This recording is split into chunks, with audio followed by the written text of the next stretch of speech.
toss a tell. You can't spell loyalty without the L-A-L. All right. Welcome back to Laker Musings, where Laker loyalty meets analytical prowess. I am your host, Jason Muse, a.k.a. the Black Muse. And if you're part of our community or want to be, please hit like, please subscribe, please leave your comments, and please join the debate across all of our social media platforms. And don't forget to follow via the link tree in the description. All right, tonight we got not 4, not 5, not 6, not even 7, but 8 powerful segments. So buckle up, get your popcorn ready, because we got a heavy lineup coming right away. First, we're going to go over both of the indictments. The first FBI indictment, Operation Nothing But Bets, and I'm going to give you the skinny on insider info, prop bets, and NBA players and coaches involved. Number 2, the second indictment, I'm going to do a deep dive into Operation Royal Flush, delving into the rigged poker games, organized crime, and NBA connections involved, and give you any updates on that. Third, we got recent reports that Rozier had debt and was indebted to the mafia, and that may have been implicated in what he's implicated in both indictments. Plus, Matt Berkey, a famous poker player, resurfaced warnings about it and what implications that has for the scandal. Number 4, we're going to react to Adam Silver's defense of the NBA's investigation of Terry Rozier, which was recently featured in a televised interview about 6 days ago during the Knicks vs. Celtics game. Number 5, the LA Dodgers are now facing a must-win Game 6 tonight on the road. Drama Central. Number 6, the Lakers are also preparing tonight to take on the Memphis Grizzlies in their first NBA Cup game of the season, plus the possible return of Luka Doncic tonight, what it means for Austin Reeves' trajectory either way. Number 7, the precarious state of the NBA Cup, the purpose of it, the fan reception, or lack thereof, and its possible future. And last but certainly not least, front office shakeup. It is official. The Dodgers owner is officially approved to acquire majority holding of the Lakers. And what does that mean for the winning culture in LA in general and for Lakers basketball? Let's delve into it.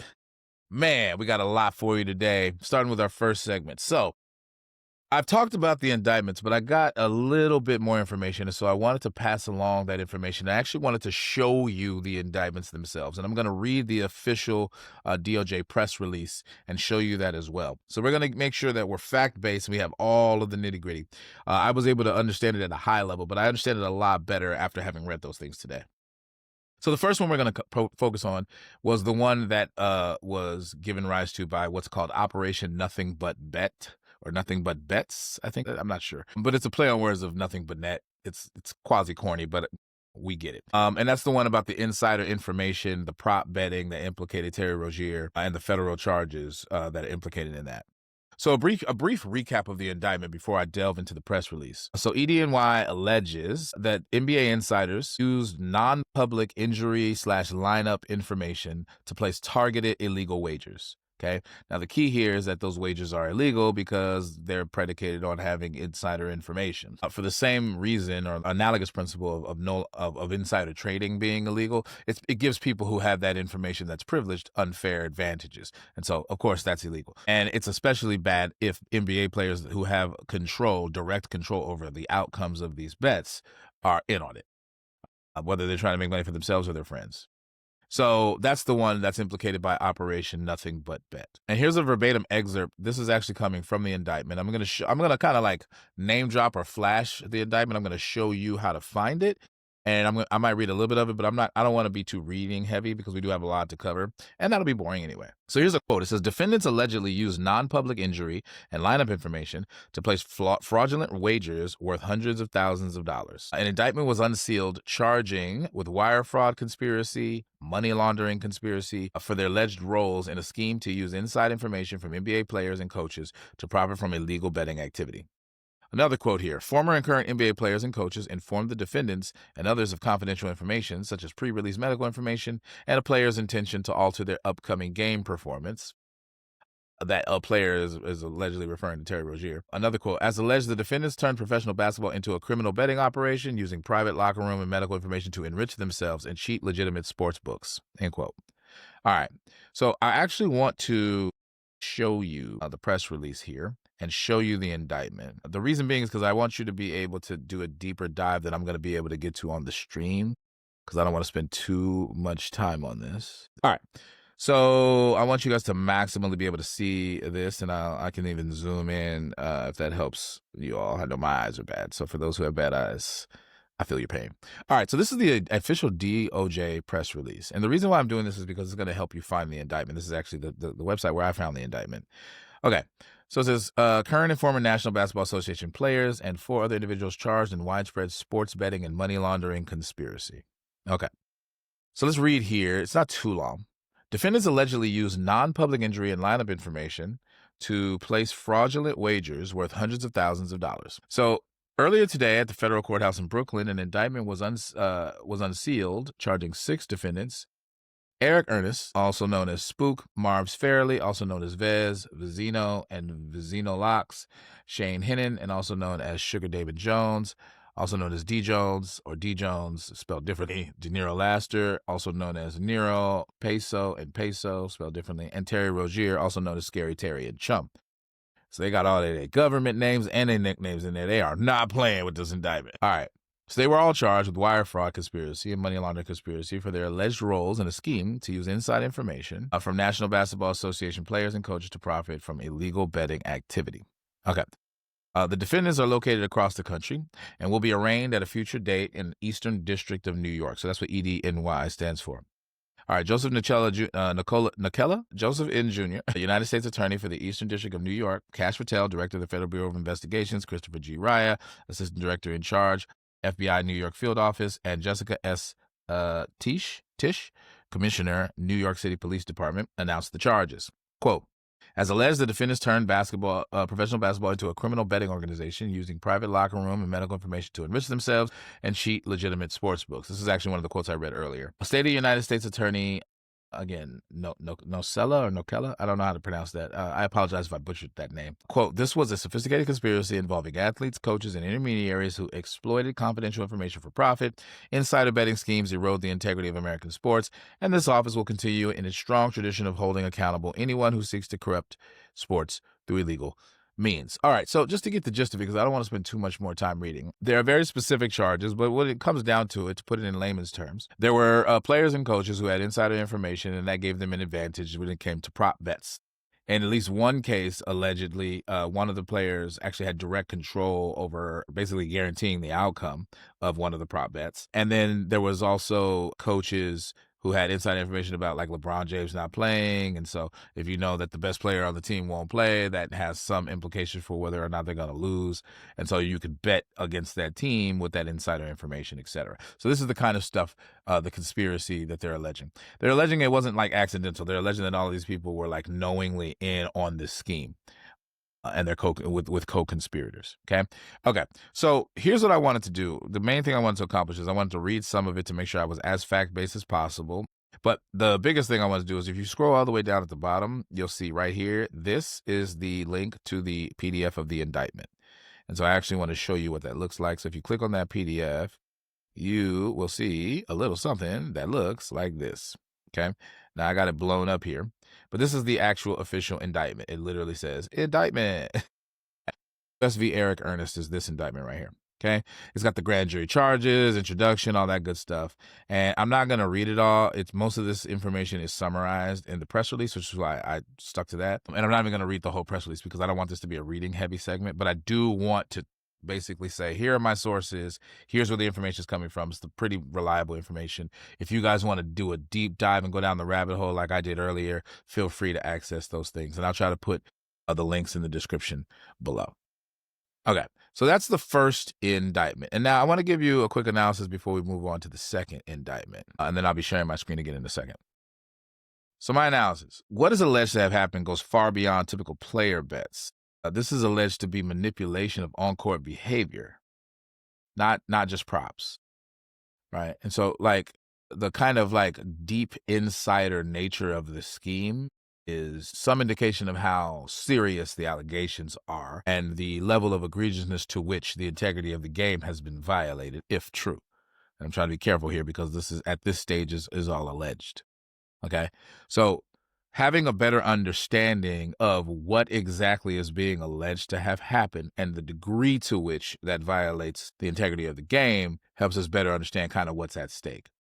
And I think a question that's not fully answered is like, how deep does this rabbit hole go? Another way to put that is like, how many other people were involved in this kind of thing over the years? Not just the people who may have gotten caught, if the allegations are true, but other people as well. I mean, there's some interesting rumors floating around that current head coach of the Clippers, Ty Lue, and former Laker, might be involved. Now, if that's true, if any of those rumors are true, and more on that at a later time, I'm actually going to cover that in detail in another segment, another day. But if that's true, that's going to be a gut punch to the league, because I think he's a higher status even than Chauncey Billups, and definitely has connections to Laker faithful as a former Laker. And one of my biggest fears, and I tried to articulate this earlier, is I'm afraid that this rabbit hole goes a lot deeper than we think, and that the people who are currently implicated in the investigation and who are having their reputations tarnished in the process of this investigation are just scratching the surface. And that this might implicate a lot more higher status stars and coaches in the league. So I'm concerned about that. And if the NBA is involved in covering any of that up because of their higher status in the league, and therefore the more damage that they can give to the league if they're implicated in this scandal, that's going to make it really, really hard for them to claw their way back to integrity.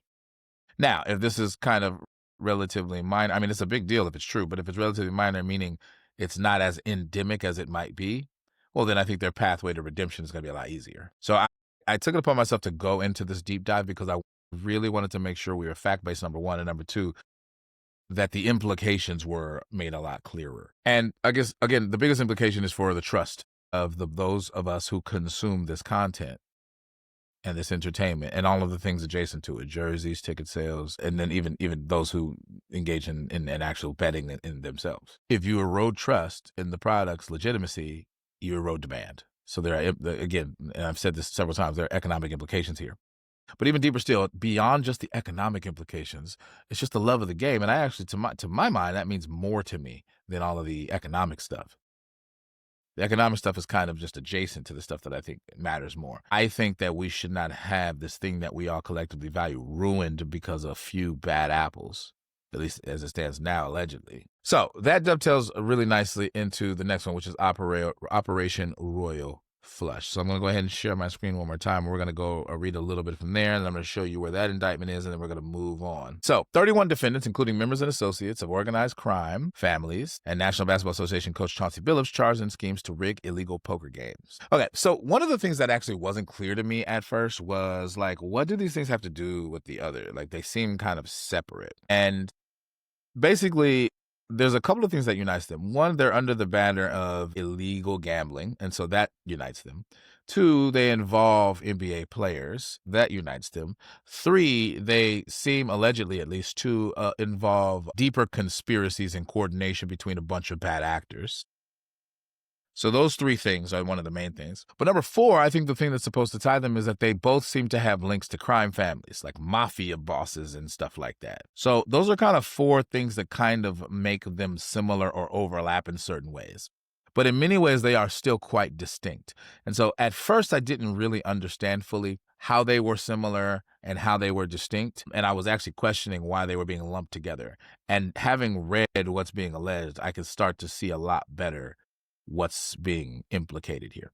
And I think actually one of the coaches was implicated in both indictments. So that's another kind of overlap. But basically, the short of it is there are certain things that overlap or are similar between the two, but they maintain a kind of distinction here in terms of like what's alleged to have happened, the nature of the conspiracy itself, what laws were violated and how. And so those things remain distinct, and that justifies having two separate indictments. But as far as like the narrative and understanding kind of big picture, what is happening is that these implicate the NBA in a bad way because they implicate the NBA with gambling and conspiracy within and among bad actors in the NBA. Like people who are like literally on payroll within the NBA are involved in schemes that are quite literally prohibited by the NBA, and the NBA failed to police them correctly. So it's complicated, but not so complicated that we can't understand kind of what I just summarized. So I'm going to read this here. So defendants allegedly use wireless technology to cheat at high-stakes card games. Earlier today at federal courthouse in Brooklyn, a 7-count indictment was unsealed, charging 31 defendants in criminal schemes to rig illegal poker games at various locations in New York City, East Hampton, New York, and throughout the United States. This morning, 31 defendants were arrested in 11 states, including members of the Associates of the Bonanno, Gambino, and Genovese, I think is how you say that, organized crime families of La Cosa Nostra, or LCN. Chauncey Billups, head coach of the Portland Trail Blazers of the National Basketball Association, and Damon Jones, that's the other guy I was talking about, former player and turned coach, I think assistant coach, also known as D, a former NBA player with the Cleveland Cavaliers and Miami Heat. The defendants will make initial court appearances this afternoon at federal courthouses throughout the United States, including the Eastern District of New York. All right, and then this is the same lawyer again, whose name I can't pronounce. I knew it at one point, but I can't remember, so I'm gonna butcher it. Joseph, I want to say Nocella Jr., United States Attorney of the Eastern District of New York, Cash Patel, Director of the Federal Bureau of Investigations, Christopher G. Raya, Assistant Director in Charge, FBI New York Field Office, Ricky J. Patel, Special Agent in Charge, Homeland Security Investigations, New York, HSI, Jessica S. Tisch, Commissioner, New York Police Department, and Phoebe S. Sorial, Executive Director, New York Waterfront Commission, announced the arrests and charges. So those are all the players.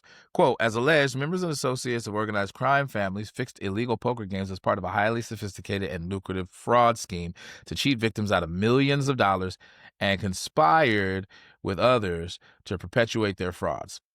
Stated United States well-known former NBA players and former professional athletes acted as face cards to lure unsuspecting victims to high-stakes poker games where they were then at the mercy of concealed technology, including rigged shuffling machines and specially designed contact lenses and sunglasses to read the backs of playing cards, which ensured that the victims would lose big. Today's indictment and arrest sound the final buzzer of these cheaters. Okay, again, I'm not going to read the whole thing, but you get the gist of it. Big fish, people that got a lot of money to lose, were lured by people that they knew and trusted into high-stakes rigged poker games. So the face cards are the people who are the trustworthy ones, who are luring these fat cats that have a lot of money to lose into illegal high-stakes poker games to extract money. So it's all a scam. And the allegations are that these players like Chauncey Billups and D were in on it. Like, they wasn't like they accidentally did it or anything like that. Like, they were a part of the scheme is what is being alleged. And that is the thing that needs to be proven in court. And I'm sure they're going to have their day in court. Now, originally when this was reported, I wasn't really sure what the hell Chauncey Billups playing poker had to do with the mafia. But there's several ways in which the mafia was allegedly involved. One, they came up with the whole scheme. And they're the ones that gave Chauncey Billups and company the role of being the face cards, because that was key to the scheme being executed effectively, maximizing the amount of money they can extort people out of, allegedly. It is not clear to me whether or not the Chauncey Billups and them were paid to do this or were compensated in any way, or even if that's alleged. I'm sure if I did a deeper dive into all of this, I can get all of that. But I'm at this time, I haven't read enough to know if that's the case. But if that were the case, then that would be another way that the mafia was involved, is that they're paying for these face card people to lure people to extract money from them, so they give them a cut. And the kind of organized crime nature reeks of mafia ties, and also like the sophisticated technology that they use. I mean, they went full blown like Ocean's 11 with this shit, bro. Like Ocean's 11, 12, and 13. They were using 007 spy technology, bro. This is the stuff they put in movies, bro. Ethan Hunt, Tom Cruise plays them in Mission Impossible, bro. Like they 007 and stuff, bro. Like they like special contact lenses that let you read the back of cards or see, identify cards. Special X-ray tables, like what? Like they have that for real? Like they really be out here doing that? All right, so I want to scroll down here and show you the same thing exactly as before. If you scroll down far enough, you will find a link to the actual indictment. And this one is US v. Aiello et al. And that's this indictment. And so I'm going to click to that indictment real quick and show you that. All right, here we are. All right, so this is that indictment right here. Okay, so I've now shown you both indictments. And I basically cited my sources. And if you really want to do a deep dive down this rabbit hole and read all 22 pages, have at it. So 2 different indictments alleging separate things in separate groups of people. Okay, so let me go ahead and stop sharing my screen and let's continue. So my analysis about the second indictment is that the impact on the sports world is deeper than betting. Celebrity exploitation and crime crossover and trust erosion. I talked about trust erosion before, but the other 2 I want to make sure that I stamp. It's like people in the NBA are a type of celebrity. And so to leverage your celebrity in a criminal way like this is actually like bonkers, bro.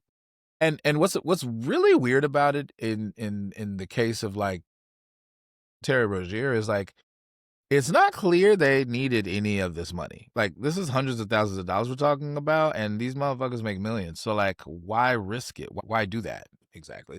Like, what if this is true? What exactly was the motive? Was it to benefit their friends who don't make as much as them? Was it just the thrill of it?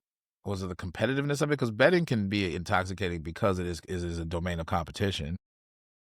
But like rigging it undermines the spirit of competition. So if you're motivated by the competition as opposed to the profit, then why cheat at all? Is it just I maybe you want it to seem as though you were better, but I don't buy that so far. I mean, I don't think we have good enough reason to even allege that at this point. But it's just bizarre to me, like really bizarre. The last thing I want to stamp is that we should probably watch for RICO implications because of the coordinated nature of all of this. And so when it all comes down to it in terms of like what the final charges are going to be and what they're going to go to court for, there might be some RICO implicating chain of accountability, and there might be some front office risk and stuff like that. So we're going to see. Chauncey Billups is basically forfeiting his salary entirely, I think. I read something like that. And then Terry Rozier's stuff is going to get placed into like a trust or something, or an escrow or something. And pending the outcome of the investigation, it would determine whether he gets his money or not. It seems like Chauncey Billups is just done. And unless he's proven innocent, I don't think he'll, like, if he's proven guilty, he will for sure never coach in the NBA again. If he's proven innocent, there's a slight chance he might not coach in the NBA again just because he got too close to some negativity. But if he's proven innocent, then he might end up coaching again. He might end up coming back to his job. And I don't know what this is going to, I don't know how permanent this is like negatively impacting his reputation in the league. All right, so that ends my second segment officially. And now I want to get to my third. And I want to go back into Terry Rozier. And I actually want to talk about the connection between Terry Rozier's reported debt and also Matt Berkey, the famous poker player's warnings about this stuff way back in, I think it was like 2023 was when the video was first made or recorded, and then it resurfaced recently. But it might have been 2019. I actually don't remember. Terry Rozier allegedly owed large sums in tax liens around the time of the alleged betting involvement. So that was reported recently. Now, why does that matter? Because that could potentially speak to a motive.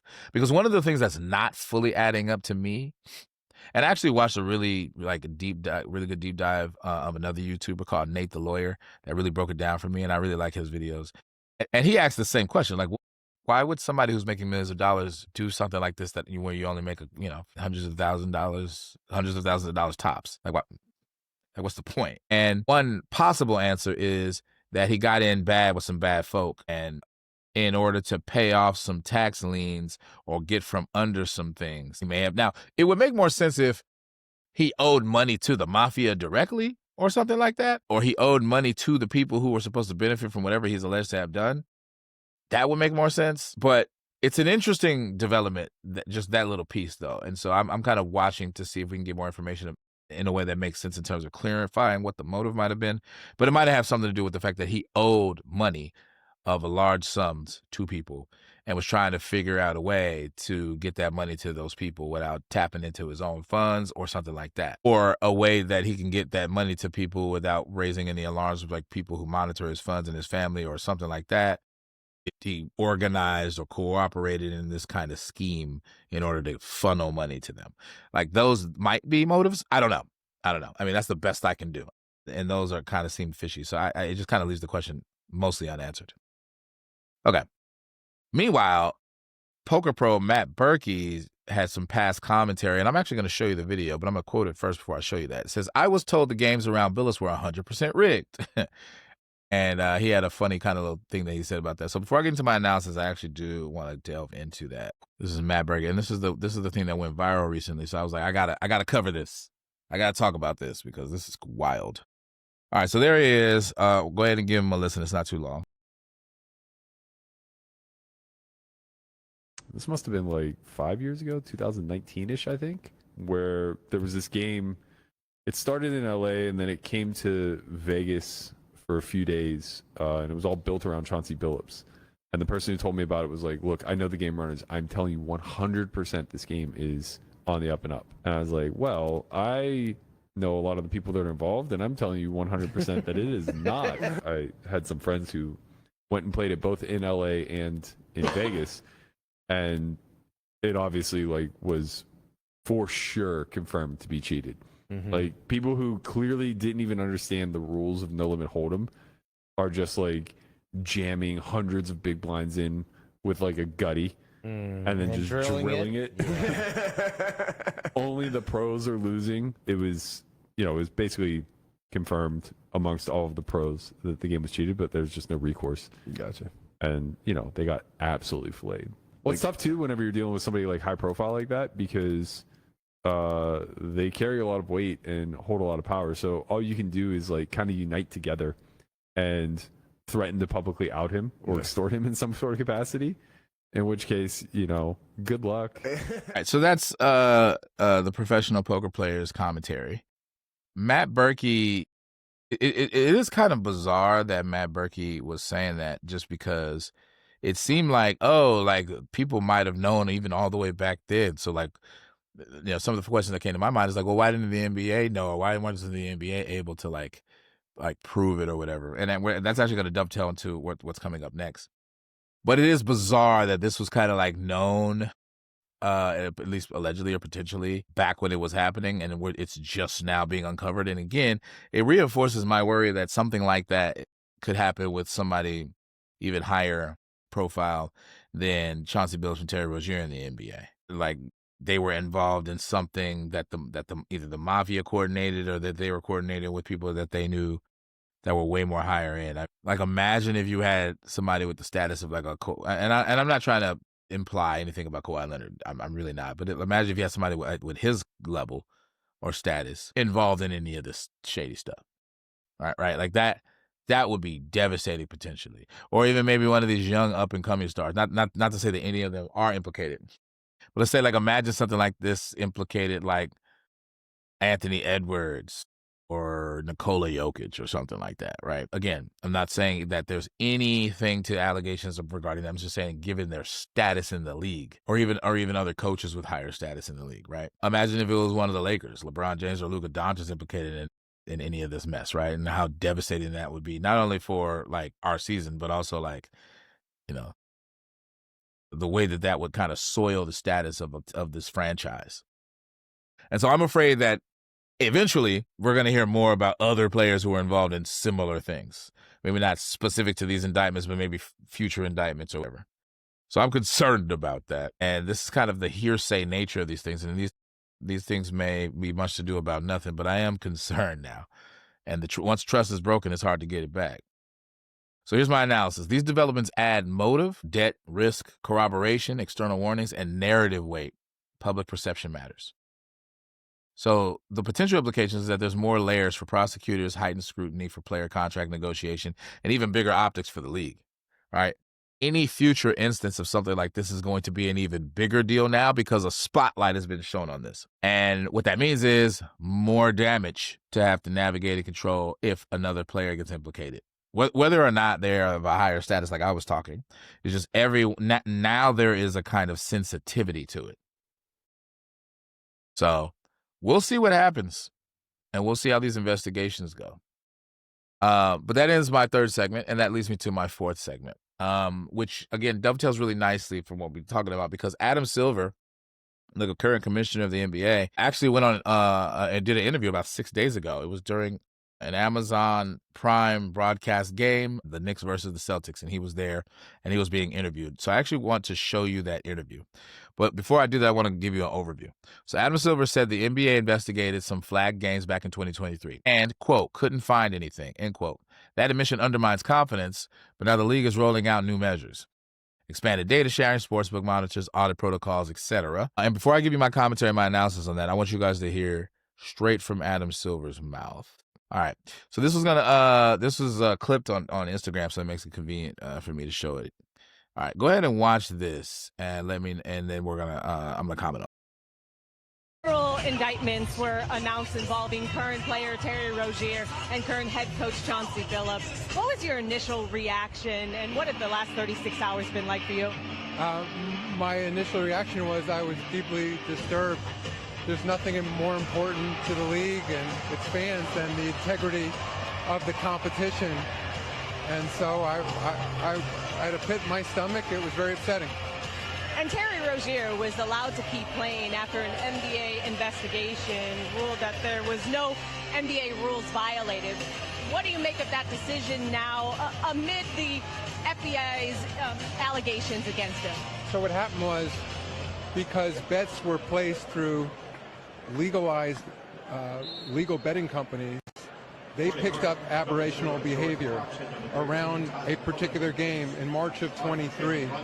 And so Well, I want to stop there and pause that dude is emphasizing, like almost overemphasizing, but emphasizing that it's because of the legal regulated nature of it that we were able to detect it anyway. Like, I mean, cool, but then you lost an investigation, didn't come up with anything, and now we have this indictment, right? So like, I kind of, to be fair to him, I kind of get why he's making sure everybody knows that. There's some legitimacy there. It enabled the dirt to be found, which otherwise it might not have been found. It had to, it had not been through the legal means, which have all kinds of oversight, which, triggered this. But what good is oversight and triggering red flags if you're not going to find the dirt, if it's there to find, right? And so, and not to say that he's making that argument that like, hey, there's nothing to see here because the betting was legal, but there are parts of it that weren't legal though. Right. And that's the insider trading. That's the insider information part. And the fact that players were conspiring part. All right, let's continue. Okay. And these points are not like invalid or whatever, but I think that they're giving desperation. So he's kind of borderline over exaggerating the fact that the NBA was cooperating with the feds. And they should have been cooperating with the feds. I mean, like, they don't have like subpoena power and things like that help you find the dirt. And so cooperating with the feds is the best way to ensure that if there's dirt to be found, that it is found. And so they get some credit for that. And then also he's I think kind of overemphasizing, but emphasizing that to this day, Terry Rozier hasn't been found guilty of anything.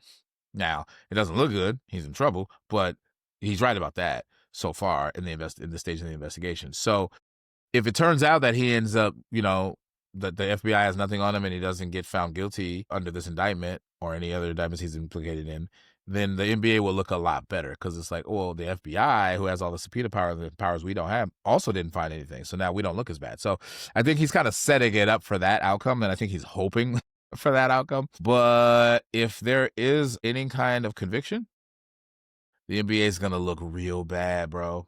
They're going to look real bad. And so there's a kind of delay period in terms of like the fallout fully manifesting itself. And it's going to avalanche at that point because the narratives that people already want to, go with and jump, and the conclusions people already want to jump to will be official at that point. So we're going to wait and see. We don't want to jump the gun, but he even looks nervous doing this interview. Like he looks like he's sweating bullets, and I like this comment right here. Never heard Adam Silver stutter and sound so scared. Almost seems like he knows the NBA's dirt will be discovered and how games are potentially rigged for gambling. Got a popcorn and a soda. So this motherfucker's kind of got a shot of schadenfreude about this. And this guy's saying some ridiculous stuff. All right, let's go back and continue. it doesn't look good, but he's now been put on administrative leave. And so, there's a balance here of protecting people's rights and investigating. And as I said, we've been working with the government, and they have extraordinary powers that a legal office doesn't have. All right. So, y'all had a chance to observe that and listen to that yourselves. I got to say, it's giving ass covering vibes. Like, it seems like, and it makes sense because this is a big deal. This is something that could potentially undermine the monetary value of the league. And fundamentally disrupt any of the monetary benefits they have of getting in bed with the gaming industry in the first place, but also like just undermining kind of their core product, right? Like the gambling stuff is adjacent to what the league is, and that's how you maximize profits. But just like the core like integrity of the game piece, if you lose that, you don't have anything. You don't have jersey sales, you don't have season tickets, you don't have TV deals, none of that. So this is a big deal. And the NBA is right now in the process of maximizing television dollars and expanding into foreign markets. You can't do any of those things if you can't regulate your own rules with regards to betting and stuff. So, so here's my overview of this. Fans expect the league to be proactive, not reactive. I talked about that last time. And so the next steps, you need independent enforcement and you need transparency. He's trying to emphasize in that interview the fact that there was transparency, at least as far as cooperation with the feds equals transparency. And he's trying to be retroactively transparent by reporting all of the details of the stuff that was kept kind of private and behind closed doors before. So there's a little bit of an awkwardness there, but I think the goal is, well, okay, moving forward, we need to be transparent, especially now because people are very suspicious of our antics and what's going on behind closed doors. And again, the best thing for integrity is to be transparent, especially if you've lost it and you want to restore it. So independent enforcement and transparency will determine whether trust is restored or not. And again, that trust piece is key for demand. It's not just the moral dimensions, although I think those are more important personally, but it's the financial dimensions that are in alignment with the moral dimensions, right? Like, it's not just trust because it's the right thing. It's also trust because demand is predicated on trust.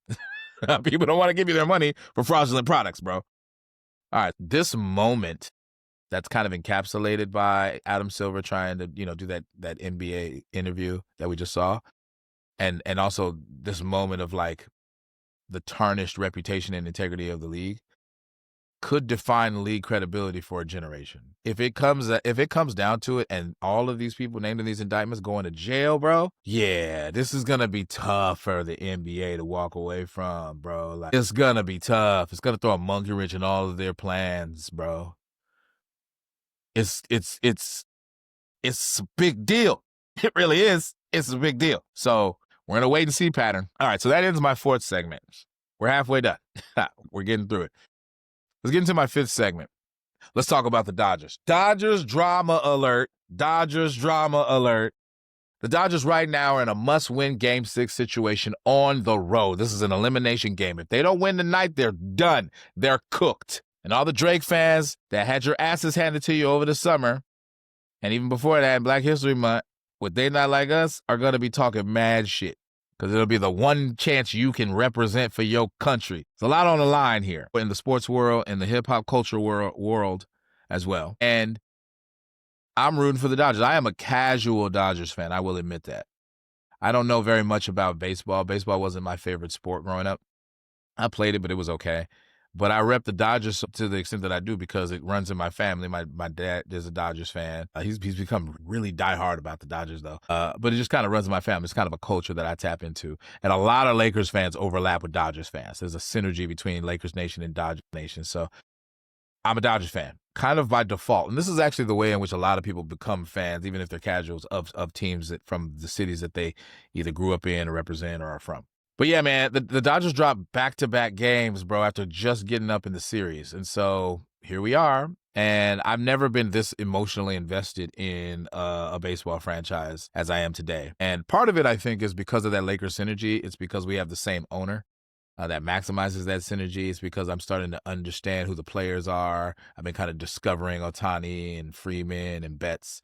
Like, I've heard their names before, and I knew that they were good, but I didn't really know much more than that. And now I'm kind of invested in the storylines because I've kind of watched the games. And one of my co-hosts on Laker Loyalty, So Damn Ice Co, a.k.a. Alante, he's a diehard Dodgers fan. So he's always like, hitting me up during the games. And so, he motivates me to want to watch the games as well. And so I'm kind of like, one of those kind of casual fans. Like, I'll tune in and kind of, and then if I get bored, I'll leave. But man, I really hope the Dodgers win tonight.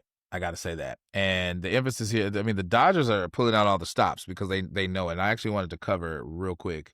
I wanted to cover one of the things that I saw that I thought was wild from a source called Dodgers Nation. I assume it's similar to Lakers Nation, or at least it plays the same role. I don't know if it's owned by the same people. But I want to share this with you and I want to read it because they changed up their whole lineup, bro. Like it's make or break. It's go hard or go home right now, bro.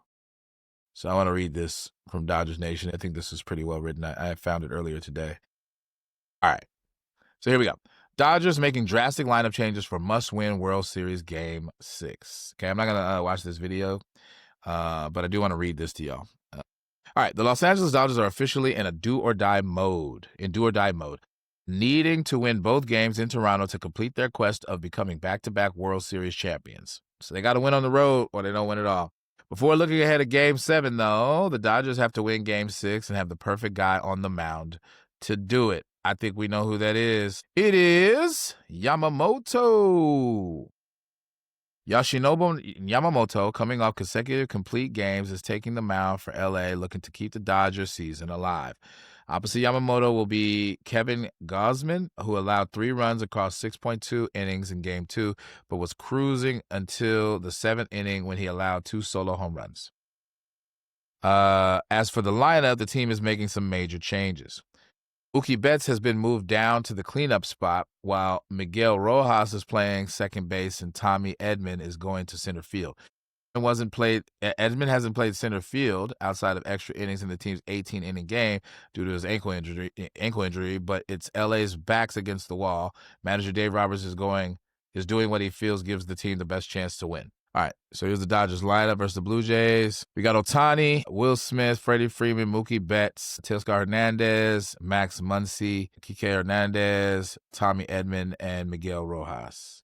So that's their lineup versus the Blue Jays, and they're different positions here. All right, and then definitely you guys can watch it. So they're changing up the lineup, bro. They're pulling out all the stops, and that to me is a sign of kind of like, I don't want to say the desperation, but like I feel like that's the right word. I mean, it's high stakes. That's a nice way to put it. It's very high stakes.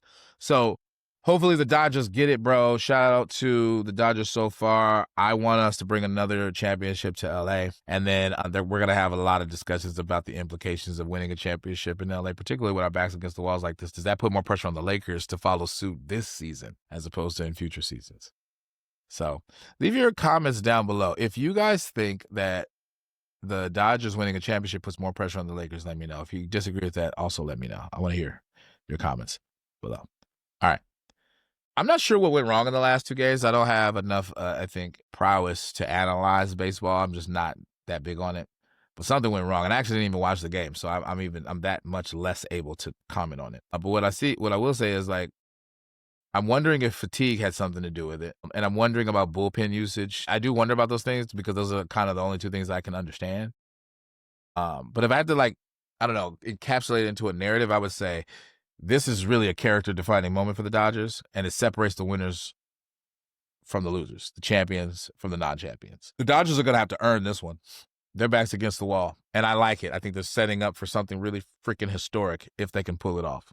But we'll see. All right, so that officially ends segment 5. Now let's get into segment 6. The Lakers. The Lakers are taking on the Grizzlies in what is going to be the first NBA Cup game tonight. And there were rumors that Luka might be returning. Now, at this point, I haven't heard any confirmation of that. Now, I've been doing this for the last hour or so that might be why I haven't heard it. But I do want to check the injury report one last time, so I'm actually going to check that. But yeah, I think that Luka coming back would be phenomenal. Clearly, it would increase our chances of being able to win. But also, I think that it would have some implications for Austin Reeves and his trajectory right now because he's doing so well. So we gonna see. Luka Doncic, Marcus Smart available. Oh, snap. Let me read this. All right, the Los Angeles Lakers announced that Luka Doncic and Marcus Smart are available to play in the Emirates NBA Cup opener against the Memphis Grizzlies on Friday night. Doncic has missed the last 3 games while dealing with left finger sprain and lower left leg contusion, but the Lakers went 2-1 in those contests thanks to the heroics of Austin Reeves. Smart is also back after missing the last 2 games with a right quad contusion, giving the Lakers another backcourt player who can create, not to mention one of their top defenders and a player who brings a ton of energy on the court. This is also a return to Memphis for Smart. Yeah, he's going to be highly motivated tonight. This is good news. Okay, let's see. This is also a return from Marcus Smart, who spent nearly 2 seasons there before being traded to Washington Wizards in a trade deadline last season. It's also true that Jake LaRavia was also on the Grizzlies, and I think they were on the Grizzlies together as teammates, him and Marcus Smart. So, there's a trend in the league, as y'all very well know, that when you go play the team that got rid of you, that you used to play for, you bust their ass. So I'm hoping that we're gonna be on that energy tonight for sure. Okay, the return of Doncic is obviously massive for the Lakers, as he had gotten off to a ridiculous start with back-to-back 40-point triple-doubles in his first 2 games. While Reeves has more than held down the fort, getting Luka back will allow for the Lakers to employ what has to be considered the best offensive backcourt in the NBA today. Reeves and Doncic have proven that they can play off of each other very well, and this will allow for the rest of the Lakers' role players to fall back into their more traditional roles. Shout out to Lakers Nation and I'm going to do a deep dive on that, the way that y'all got Reeves fucked up all the way, and this weird narrative that Luka and Reeves don't work. I'm gonna do a segment, and I'm about to name names. Free. I'm handing out free smoke, bro. I'm gonna have clips ready of all of these people in sports media and independent media who've been saying this nonsense, bro. I'm coming for your head. I want all the smoke. Let me code switch. All right. So, reason Dodgers have proven that they can play out the ball very well. Yada, yada, yada. Okay. Lakers, Luka Doncic takes to social media after Austin Reeves' game winning was Timberwolves. All right. Well, I don't want to read the rest of that. But yeah. Okay. So this is good news. This is very encouraging. This is very exciting. So we got Luka and Marcus Smart back in the lineup. That's going to help us. I think Jackson Hayes returned to the lineup recently. So that's good. So we're going to play less of our G League players. That's good. I'm happy about that. I want the role players back at least. We're going to miss Gabe Vincent for about a month. LeBron's going to be out for a bunch of games. So I think that things are going to be manageable, and we need to win these games early because this is I think the easiest part of our schedule. And so I'm also emotionally invested because I went on record and said 15-5. Lakers going 15-5 through the first 20 games, and I'm staying true to that. And so now this gives us the best chance to make that happen. Okay? Let's do it. Let's go. LFG. Let's effing go. All right. Enough of that. So those are very encouraging. And I'm actually interested to see if Austin Reeves can continue to have 30-plus point games alongside Luka Doncic dropping 40-plus point games. 70 points between both of them will make them the baddest white boy backcourt in NBA history. I don't care what nobody say. That's what it is. I said what I said, and I meant that shit too. All right, so let me wrap it up by saying this. Here's my prediction. If the Lakers have, now knowing what we know about the Lakers roster, if the Lakers balance usage and maintain role player aggressiveness, this could be a statement win, okay? The Grizzlies aren't too shabby. They're a little banged up too, but they're not too shabby. Ja Morant will have a field day if the Lakers play that lackluster bullshit-ass defense, right? Having somebody like Marcus Smart to put on him is going to be very, very helpful. Triple J, if he plays, and I expect him fully to play, is going to have a field day on the Lakers if they come with that bullshit. So Lakers need to stop bullshit. Point blank, period. And I do think that those are those are clearly the two best players on the Grizzlies, but I think that those are the two players that need to be contained as much as possible. Okay? And the Grizzlies are going to try to get out and run on the Lakers like every other team does. And if the Lakers allow that, they're going to lose. They're just going to lose. Okay? So I need the Lakers to step up like they've been doing in the absence of these key players, particularly Marcus Smart and Luka Doncic. Having them back is going to help our offense tremendously. And so that leads the role players to focus on the stuff that matters. It'll be interesting to see if Dalton Connect can continue the trajectory because he played a really good game last game, and same with Jake LaRavia. And I also want to see Vando continue to step up on defense and do his role player type of stuff, and also be offensively aggressive. I like that this year he's been offensively more aggressive, and every little increment helps. And so he can do his dirty work, and Luka could take some of the pressure off of him and stuff as well. So I really hope that that's what happens. But my prediction is, assuming that the two players that we're adding back into the lineup are at least 85% of what their best is, the Lakers should be able to win this game pretty comfortably. I don't know who the betting favorites are, but we'll see.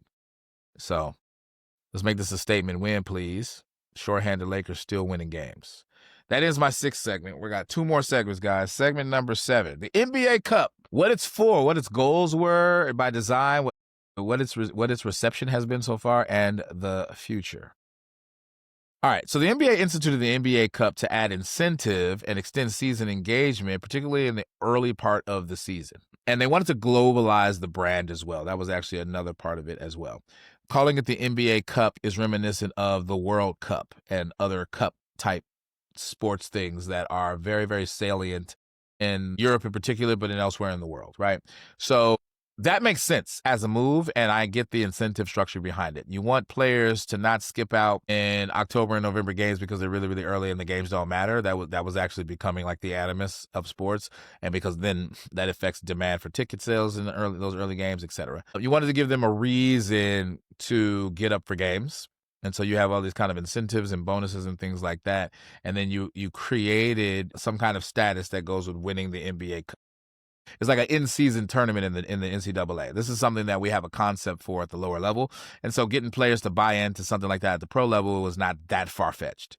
I understood where they were going with it. Okay. So that was the intended purpose, among others. Those were that I just described.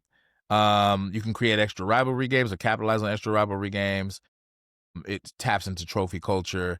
And then, again, the players get bonuses for that, too. So this is actually really motivating for the lower level earners. The players who are earning millions of dollars, I mean, you earn another $100,000 or $1 million on bonus. I mean, that's whatever. But like, for those who are making, the lower earners in the league, yeah, that extra bonus is clutch. And it can be a way for them to showcase their talents as well. Okay. So there's a reality check here. Okay. And I want to be honest with you guys. How have the fans received the NBA Cup so far? And the short answer, if I had to sum it up into a word, is that it's mixed. It's mixed and not in a good way. It's a cool concept insofar as it basically is the NBA's version of an in-season tournament. And in-season tournaments can be legit at the college level. It doesn't increase the amount of games that much, so it's kind of within the wheelhouse.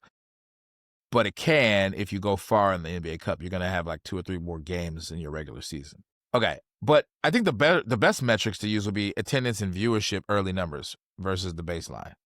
That would be the way that you would measure it, okay? So here's my analysis.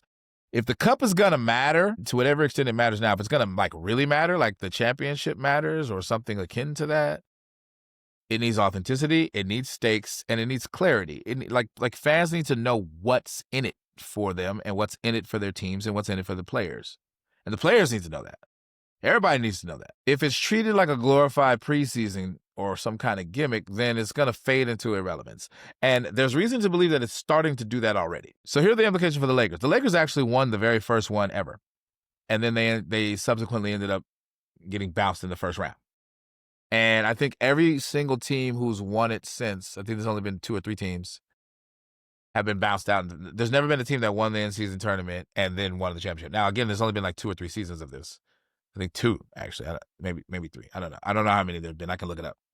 So one of the things that's going to be interesting to develop is if there starts to become a trend that solidifies where the teams that win the in-season tournament just don't typically win the championship. That's one way of transferring the legitimacy. It's like, okay, if it's in any way a measure of the best teams, then those teams should end their postseason, at least in the finals or close to it, at least the conference finals maybe. I think the first year the Lakers won, the second year I think the Celtics won, and I don't know if there was a third year. I don't remember. I want to say the Pacers won last year, but I don't remember. I don't think the Celtics won last year, but they might have before the injury to Jason Tatum. Okay. If we win the cup with Luka back, now that could actually bolster its value to a certain extent, but I'm not sure. I mean, Luka does have a European vibe, and so a lot of European audiences will tune in. So that could help it. But what will really help it, I think, the most, and this is my take, is the team that wins it needs to win the championship, and that needs to become a pretty consistent trend because then it validates it as a predictor of who's going to be there in the postseason at the end when it really matters. Now, it shouldn't be universally the case that whoever wins the NBA Cup always wins the championship because then that'll seem rigged. And the NBA already has that issue. So that's not what I'm saying. But what I am saying is there needs to be some kind of indication that it gives that the teams who win actually earned it. They're actually good enough to win it. Not on some gimmick shit and not because all of the better teams just didn't care. Right? So it's still developing. It's not really clear what the meaning of it is and whether it's going to be taken up by fans. What we need is to have some like historic rival teams meeting up in the NBA Cup and having NBA Cup games that are for the ages. And we haven't had that moment yet. Now it's nascent, it's young. You got to give it time.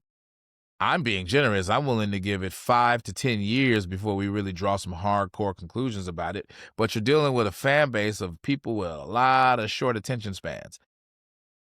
If they feel that this is a gimmick that the NBA is holding on to too long, they're going to revolt. So they may not give you 5 years. They may only give you 1 or 2 more, which will give you, I think, will bring it to year 4, if I'm not mistaken. Not sure. But that's kind of my take on that. And I think that the NBA Cup can become something hallowed and cherished by sports fans, but there's no guarantee. There's no guarantee. A lot of NBA sports fans in particular are traditionalists. And so breaking away from the tradition too much they want the old game back. At the same time, a subset of NBA fans are newly cultivated fans. They're younger generations. And so it's going to become a point where all of the NBA fans, all they've ever known was an NBA that had the NBA Cup.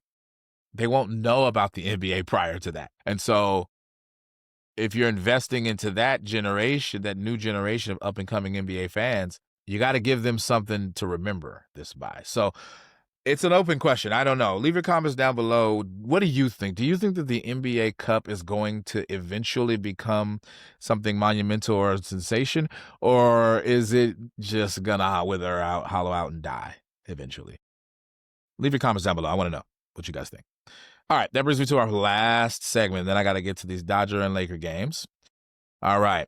Front office shift. Dodgers owner takes majority in the Lakers. It has been approved. It is official. We knew it was happening. At this point, it's kind of a formality, but I want to get into a quick little insight or tidbit. So here's the storyline. The Dodgers owner finally now holds majority share, or at least they've been approved to have this transaction that we heard about, and the Lakers got a $10 billion evaluation. So this is happening. Now, why is this exciting? Well, the same people who run the Dodgers, who are now on the verge of winning the championship, if they can pull it off, I talked about that earlier, they now own the Lakers. And so if they can run the organization less like a mom and pop shop like it's been run under Jeannie Buss, all respect to her, shout out to her, not denigrating her at all, but if they can run it like it's really supposed to be run, oh, now we're talking about something. We're talking about putting people in the front office. We're talking about staffing recruiters. We're talking about not people having multiple hats and multiple positions, but people who specialize in all the positions and therefore can do them better. We're talking about increasing our capacity to recruit stars, sustain that, develop players, draft well, all of that shit. And that portends well for this franchise under Luka Doncic. We got our main star, and we got one in development right now with Austin Reeves. LeBron is on his way out. He gets to go out on his own terms. He's earned that. I'm not one of these fans that hate LeBron because he's not Kobe. And Kobe was my favorite player. I love Kobe. That said, LeBron is not going to be here forever. And honestly, LeBron's not going to be here past the next 5 years, in my opinion. It would be ridiculous if LeBron stayed more than 5 years in the league. So within the next 2 years or so, he's not going to be a Laker anymore. And it might be as soon as next year. We don't know. I'm not saying get rid of him. I know other fans feel that way. I don't feel that way. I'm not saying get rid of LeBron, be gone. I'm saying he gets to leave the way he wants. And if he wants to retire after this season, cool. He should go out with a championship, though, in my opinion. I think LeBron has earned the right to do that. And I think that the rest of the team should step the fuck up and give him a normal ring. Anthony Davis couldn't do it. You know what I'm saying? And he's got to contribute too. I'm not saying give it to him, carry him to that. I'm just saying be good enough along with him to get a ring. Because at the end of the day, we all get a ring. And by the way, that 2020 ring that we won, that was one of the toughest championships ever won by anybody, according to everybody who played in that bitch. All this Mickey Mouse shit that y'all be saying, nah, fuck all that. I said what I said. But I'm going to tell you this, though. When we win again, and it is going to happen, when we win again, we need 2 parades because we didn't get that damn parade in 2020 because of COVID.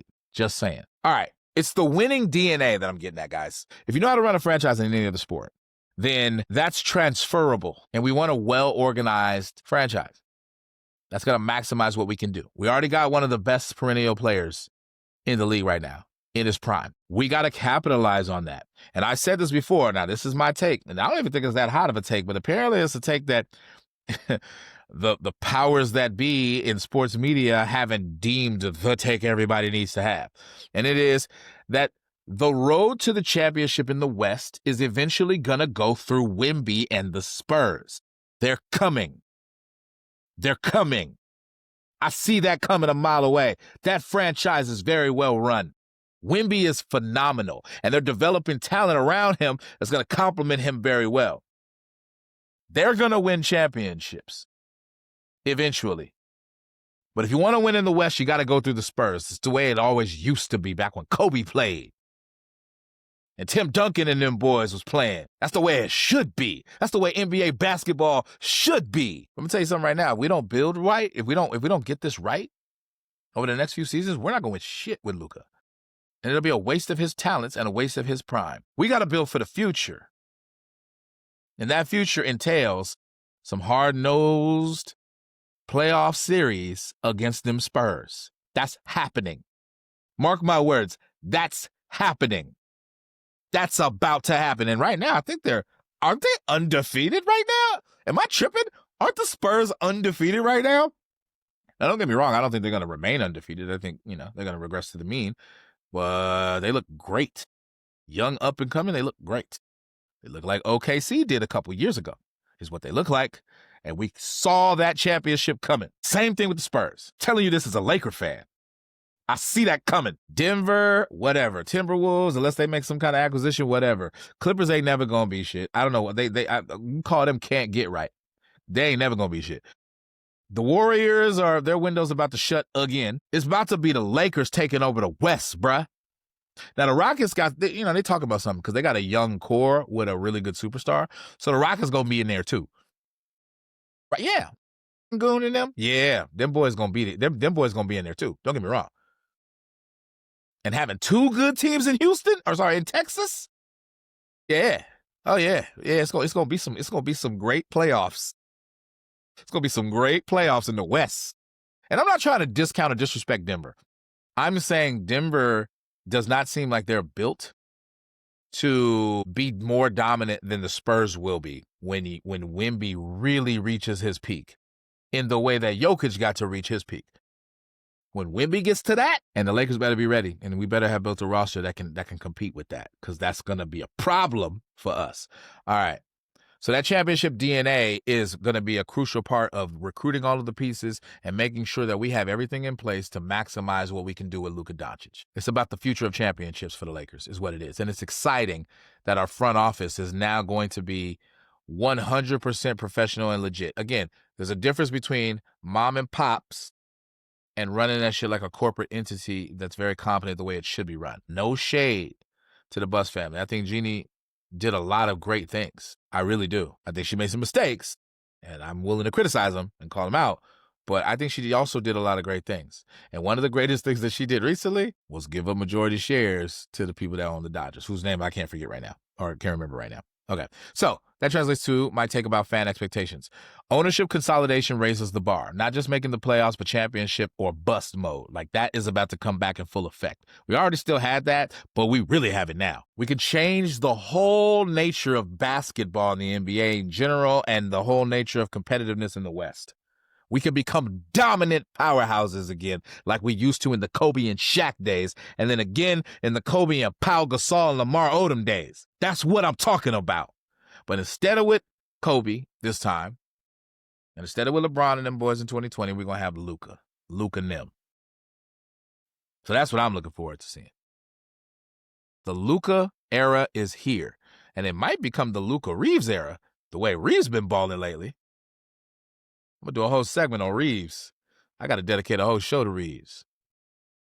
So that wraps tonight's deep dive on Laker Musings, where Laker loyalty meets analytical prowess. If you found value, go ahead and smash that like button, subscribe, drop your take in the comments. I want you to debate everything I said if you disagreed with it, or show me why you agree with it. If you do, you can debate the people who want to debate me if you want to. But show love in the comments. Share this with all your friends, because we're building something special here at Laker Loyalty. For all you Laker loyalists out there, shout out to y'all. Tag us on all of our socials and hit us in the link tree in the description below. I'm Jason Muse, a.k.a. Black Muse. Stay loyal to the soil. Mamba mentality always.